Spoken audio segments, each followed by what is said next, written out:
Monsieur Alexis Tamboué-Mwamba, bonjour. Bonjour Christian. Merci d'avoir accepté de répondre à notre question. Alors, à notre interview, la grosse question, il y a une dizaine de jours, Vital Kamerhe, le directeur de cabinet du président, a annoncé que vous alliez prendre des mesures pour que Jeune Diomi Ndongala soit libéré. Aujourd'hui, il ne l'est toujours pas. Pourquoi ne pas avoir accédé à l'annonce de la présidence de la République? Bon, je ne sais pas si Monsieur Diomi Ndongala est une priorité dans les questions de justice. Hein. Monsieur Diomi Ndongala n'est rien d'autre qu'un délinquant, un prédateur sexuel. Il m'a été demandé de lui accorder une libération conditionnelle. Je suis en train de finaliser l'arrêté. Il aura la libération conditionnelle avec d'autres qui sont dans la même situation que lui. Il est exclu qu'il sorte lui tout seul, alors qu'il y a l'égalité des citoyens devant la loi. On va les libérer avec des conditions très strictes. Dans le cas de M. Diomi, il ne pourra pas quitter Kinshasa, il ne pourra pas se trouver à l'aéroport d'Njili, il ne pourra pas aller dans un beach. Il devra pointer au parquet général de la Gombe tous les lundis ou tous les vendredis. Et il ne pourra pas se trouver à 500 mètres d'une école de jeunes filles. Ce sera les conditions. Puisque le président aurait pu les gracier, il ne l'a pas fait. Bon, je vais accorder la libération conditionnelle à sa demande, mais ces conditions seront tout à fait strictes. Mais il ne sera pas le seul à être libéré, à être soumis à ce régime. Pourquoi le président de la République ne l'a pas gracié? Bon, ça, c'est qu'il a examiné son dossier. Il a examiné son dossier parce que, disons, le président de la République allait pouvoir dégracier toutes les personnes qui sont définitivement condamnées. Monsieur Diomi est définitivement condamné. Le président, s'il avait voulu, c'est son pouvoir régalien, il pouvait le gracier. Mais comme on m'a renvoyé le dossier à mon niveau pour étudier une libération conditionnelle, je vais le faire, mais à ces conditions très strictes. Il ne peut pas quitter Kinshasa, il ne peut pas être à l'aéroport, il ne peut pas être au beach, il doit pointer chaque semaine au parquet général de la Gombe et il ne peut pas se trouver à moins de 500 mètres d'un lycée de jeunes filles. Monsieur le ministre, pourquoi toutes ces conditions pour le cas Diomi? Parce que c'est un prédateur sexuel, c'est tout, c'est un délinquant. Il n'a pas été condamné parce que c'est un homme politique. C'est un homme politique, certes, mais qui a commis des crimes de droit commun. Il a été condamné pour des faits de droit commun. Il n'y a pas de raison de les traiter d'une manière différente par rapport à tous les autres. Donc, à partir du moment, quand on reçoit une libération conditionnelle, il y a des conditions précises. Et je vais voir d'autres qui ont été condamnés à la même peine, dans les mêmes conditions, pour pouvoir les libérer dans les mêmes conditions que M. Diomi et qui seront soumis au même principe. Il y a le principe de l'égalité des citoyens devant la loi. Il n'y a pas de raison pour que Diomi, qui n'est qu'un délinquant, soit libéré et qu'on ne fasse pas de même pour les autres. Le parquet va les observer pour voir s'ils respectent ces conditions. Et dans les cas où ils ne respecteraient pas ces conditions, on les remet en Makala. Vous avez dit vous allez le libérer avec d'autres personnes qui sont dans le même cas que lui, donc des personnes qui ont été condamnées pour viol. Mais pour quelles raisons Diomi, qui a été condamné pour viol, peut bénéficier d'une libération conditionnelle et pas d'autres? Il y a un général de l'armée qui a été condamné pour viol. Pourquoi est-ce qu'on ne va pas le libérer dans les mêmes conditions de restriction? C'est ce que je vais faire. Ou alors il faut attendre que mon remplaçant, le ministère de la Justice, le fasse à des conditions beaucoup plus souples. Moi, je vais signer l'arrêté, mais ça sera à ces conditions-là. Je vais le signer demain ou après-demain ou plus tard. Monsieur le ministre, sa famille évoque la santé de Diomi qui est fragile. D'ailleurs, il a passé plusieurs mois à l'hôpital plutôt qu'en prison. Et si son état de santé se détériorait, puisque vous dites qu'il ne peut même pas se prendre aux frontières du pays, comment vous allez gérer cela? Il faudra un certificat médical. Hein. S'il y a un certificat médical qui établit qu'il doit être soigné, le procureur général près la cour d'appel de la Gombe va apprécier. Hein. Il y a d'autres qui ont présenté des certificats médicaux de complaisance en disant qu'ils allaient mourir, qu'on a laissé partir. Au bout de 48 heures, ils étaient en train de jouer au football. Non? Monsieur Alexis Tamboué-Mwamba, merci beaucoup d'avoir été avec nous. Donc, la libération de Diomi devrait intervenir, vous le dites, dans les 48 heures maximum. Dans les 48 heures, mais avec d'autres et aux conditions que je viens de vous donner. Il ne sera pas le seul. Combien d'autres? Oh, je ne sais pas. On est en train de faire le point. J'ai instruit mes services au niveau du parquet général de la prison pour voir des cas similaires, en fait, et disons, pour pouvoir les libérer. Je vais demander à mon collègue du ministère de la Défense de voir également les cas des militaires qui ont été condamnés dans les mêmes circonstances pour leur accorder le même régime. Il y a l'égalité des citoyens devant la loi. Donc, il n'y a pas de raison de faire une exception pour Diomi. On va les libérer, mais on va libérer les autres qui sont dans la même situation. Vous saurez mettre en place un mécanisme de contrôle sur tous ces libérés conditionnels? Le parquet a des structures pour pouvoir vérifier cela. Si on avait le bracelet électronique, on aurait pu leur donner, mais on n'a pas encore ces cas-là. Mais le parquet veillera à respecter, disons, ces instructions-là. Monsieur Alexis Tamboué Mwamba, je vous remercie. Merci, Christian. Primature.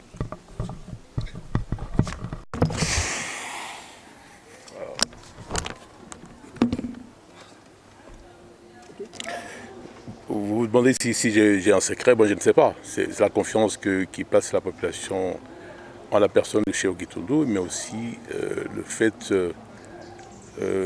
d'avoir mérité cette confiance par le travail accompli, d'abord en tant que sénateur pendant 10 ans, et en plus de cela,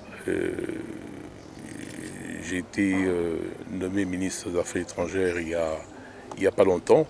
Je crois que c'est les résultats du travail accompli en tant qu'élu du peuple et ensuite mes responsabilités gouvernementales à la défense du pays par rapport à l'extérieur a fait que la population a jugé positivement le travail accompli.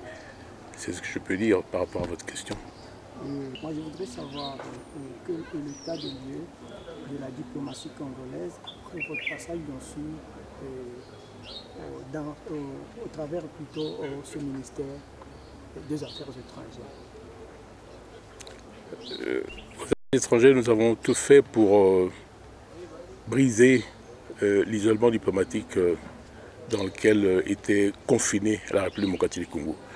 Nous avons fait entendre la voix de la République démocratique du Congo, particulièrement sur la scène africaine, notamment au sein des organisations sous-régionales, la SADC, la CEAC, la Conférence internationale pour la région des Grands Lacs, mais aussi au sein de l'Union africaine.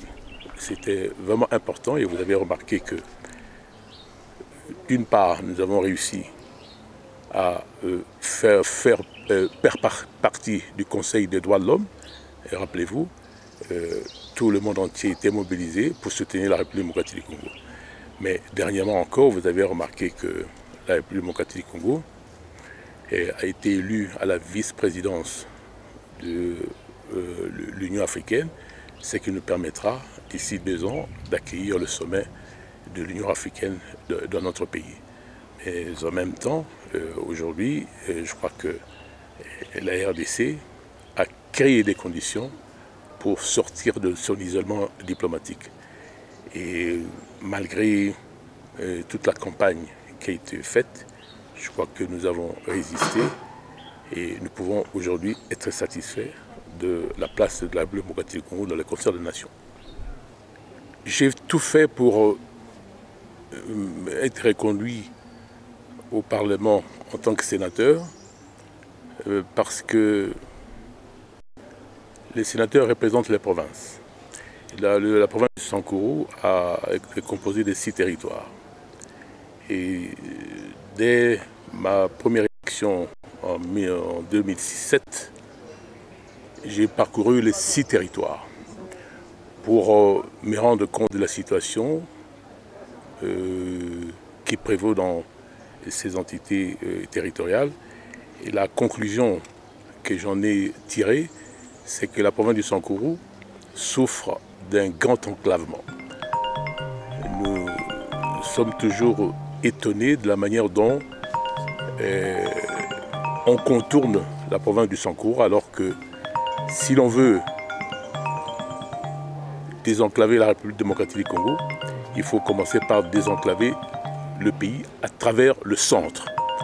Et la province du Sankuru est au centre de la République démocratique du Congo. C'est pour ça que j'ai toujours rappelé que si l'on désenclave la province du Sankuru, on contribuerait efficacement à désenclaver la République démocratique du Congo.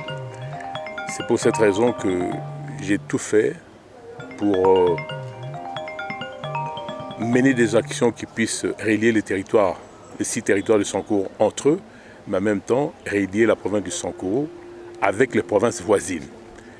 Et j'ai travaillé pour la construction des infrastructures, notamment les infrastructures routières. C'est pour cette raison que j'ai milité pour la réhabilitation de la route entre Mbuji-Mayi et le chef-lieu de la province, donc le Sambou. Et le Sambou aussi était très enclavé et j'ai tout fait pour, avec la coopération technique belge à l'époque, construire le bac sur la rivière Sankuru. C'est comme ça que le chef-lieu a été désenclavé. Ensuite, j'ai milité pour la réhabilitation de la route entre le Sambou et le territoire de Lubefou. Et là, il se posait un problème, c'est la rivière Lojou était dépourvue d'un ouvrage de franchissement. Et là, nous avons posé le pont qui aujourd'hui relie le territoire de Lubefou avec le chef-lieu de la province du Sankuru. Simplement, par la suite, il n'y a pas eu un grand travail de maintenance. Et aujourd'hui, on se retrouve à la case départ, c'est-à-dire qu'aujourd'hui, la route entre le chef-lieu de la province du Sankuru et la province du Kasai oriental n'est plus praticable. Ce qui nécessite aujourd'hui un grand travail de lobbying pour voir cette route rétablie. Peut-être voilà. Pour enrichir cette question, pour le problème de chemin de fer,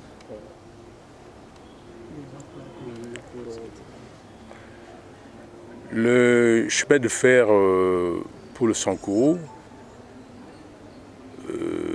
doit nécessairement passer par la connexion entre la province du Sankuru et la province du Maniema. C'est pour cette raison que nous voulons poser un bac sur la rivière Lomami. Et non seulement pour relier le territoire de Katakokombe à la province du Maniema, mais aussi le territoire de Lubefou à la province du Maniema. Ce qui nous permettrait de bénéficier du chemin de fer qui relie le Maniema au Katanga. C'est pour cette raison que un des premiers objectifs que nous nous fixons, c'est celui de mener un travail pour poser le bac sur la rivière Lomami. C'est ce qui nous permettrait de bénéficier du chemin de fer qui relie le Katanga à la province du Maniema. Mais en même temps, si la route de la province du Kasai oriental à travers le Mbuji-Mayi est rétablie, ça nous permettrait de rendre praticable la route qui relie le chef-lieu de la province du Sankuru et le chef-lieu de la province du Kasai oriental. Et nous allons bénéficier du chemin de fer qui, aujourd'hui, dessert Mweneditu depuis le Katanga, à travers l'ancien port Franqui. C'est pour cette raison que le travail que nous avons à accomplir aujourd'hui est un grand travail pour répondre aux aspirations de la population, parce que les populations du centre aujourd'hui se sentent oubliées, se sentent négligées. Et moi, en tant que sénateur, parce que les sénateurs représentent les provinces, nous devons militer avec mes collègues élus, mais aussi avec le Sénat en tant qu'haute chambre de la République, pour inciter le gouvernement à se préoccuper très principalement de la situation des infrastructures au centre de la République démocratique du Congo. Je rappelle encore une fois que si on désenclave le centre de la République, nous contribuerons efficacement au désenclavement du territoire de la République démocratique du Congo.